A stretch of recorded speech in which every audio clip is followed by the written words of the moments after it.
नमस्कार दोस्तों, हम आज आप लोगों की बहुत ही मज़ेदार गीत सुनाने जा रहे हैं। तो दोस्तों झूमर गीत सुनाने जा रहे हैं। तो अगर आप लोगों को हमारी ये झूमर गीत पसंद आए तो लाइक करें, अपने ज़्यादा से ज़्यादा अपने दोस्तों के साथ शेयर करें ताकि वो भी इस गीत का आनंद लें। तो चलिए सुनिए, हम आप लोग सुनाते हैं। चटका चुनरी लेके काकर बोरा जा, चटका चुनरी लेके काकर बोरा जा, चुनरी लेके काकर बोरा जा, चटका चुनरी लेके काकर बोरा जा। नाले बाटिकावा नाले लहरवा, नाले लाटिकावा नाले लहरवा, अकेल नथिया लेके काकर बोरा जाए, अकेल नथिया लेके काकर बोरा जा, चटका चुनरी लेके काकर बोरा जा, चटका चुनरी लेके काकर बोरा जा।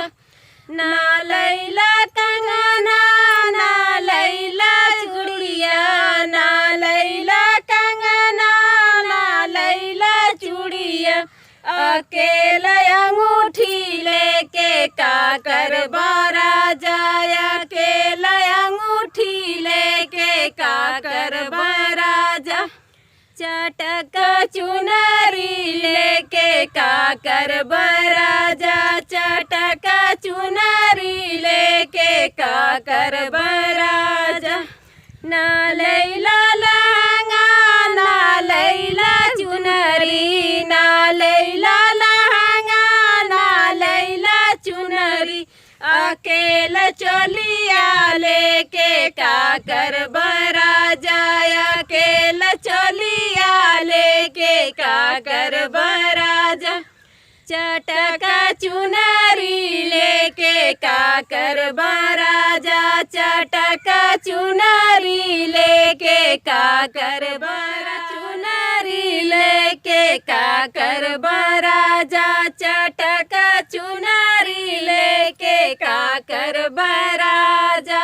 ना लैला करधन ना लैला पायल, ना लैला करधन ना लैला पायल, अकेला बिछुआ लेके काकर बोरा जाए, अकेला बिछुआ लेके काकर बोरा जा, चटका चुनरी लेके काकर बोरा जा, चटका चुनरी लेके काकर बोरा। अपन चुनरी लेके पहिरिया।